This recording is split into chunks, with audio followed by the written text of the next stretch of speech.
Mayor Rob Ford wants to take public transit into private business. And Humber experiences sex with Sue. Humber News starts right now.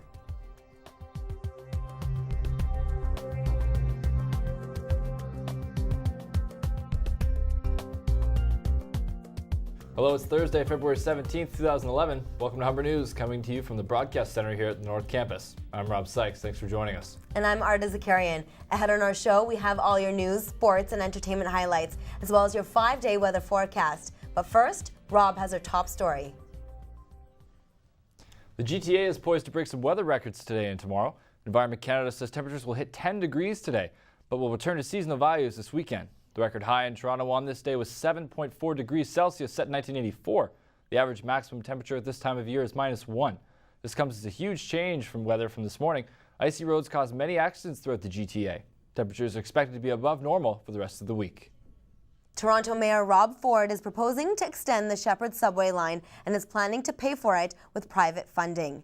The new subway line will stretch from Downsview to Scarborough Town Centre. This plan will cost an estimated $13 billion, and Ford's chief of staff says it will not affect the taxpayer. Ford still needs the approval of City Council.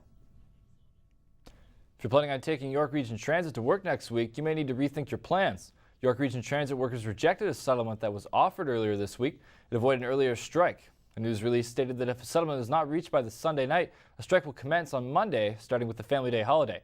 It'll affect 24 routes and an estimated 28,000 riders. A lot of people were talking about a guest at the North Campus today. Sex educator Sue Johansson was here. Reporter Sangeeta Patel has that story for us. Sex always grabs students' attention, which was obvious at the Talk Sex with Sue event in the Student Center this afternoon. Sue Johansson is an 80-year-old registered nurse who formerly hosted the Sunday night sex show for 14 years. She has one message she particularly wants to share with students. To make sure that you practice safer sex.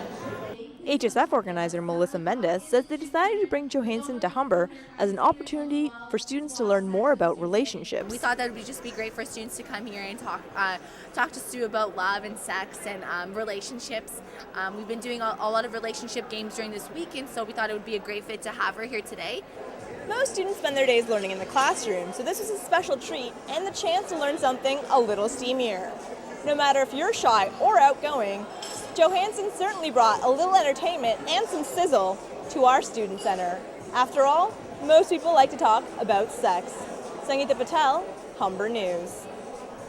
Scientists at the Toronto Rehabilitation Institute have helped discover a cure for what we often consider the incurable. Tiny bursts of electricity help quadriplegic patients gain movement in their hands. The electricity stimulated in the muscles in their arms. Patients receive 40 sharp bursts of electricity per second to their forearms in the course of 40 one-hour sessions. 60 to 70 patients who got the treatment experienced some recovery in their arm movements.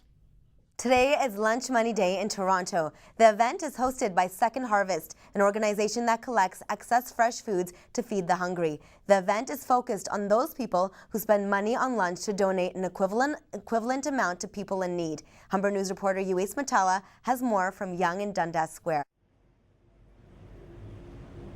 Torontonians flock to Yonge and Dundas to help the hungry in the city. Select delicious lunch options such as chili and chocolate fondue were made by various volunteer chefs for a fundraising event called Lunch Money Day.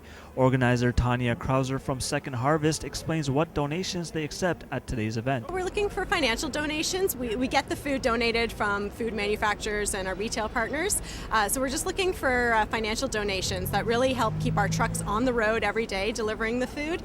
And today people can come by, have lunch for $1, $2, $3. And a $3 donation means 6 meals for hungry people in the city of Toronto. There are dozens of organizations here to support Second Harvest's campaign, including Bob Bloomer from the Food Network. All of the money that Second Harvest raises goes into the trucking and their network that helps rescue this food and then deliver it. And basically for 50 cents a meal, they can feed people who need to be fed here in the city. So if you think about it, there's food that's going to waste and there are people who need food, and Second Harvest kind of connects the dots, and they do it very efficiently. Uwais Matala, Humber News.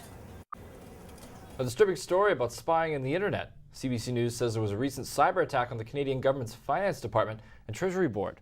The attack was first detected in January, giving hackers access to highly classified federal information. CBC News says many sources tell them the cyber attacks were traced back to the servers in China.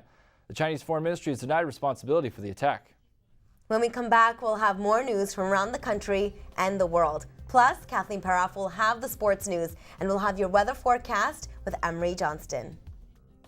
One for the records, an incredibly warm day. Is it here to stay though? I'll let you know after this.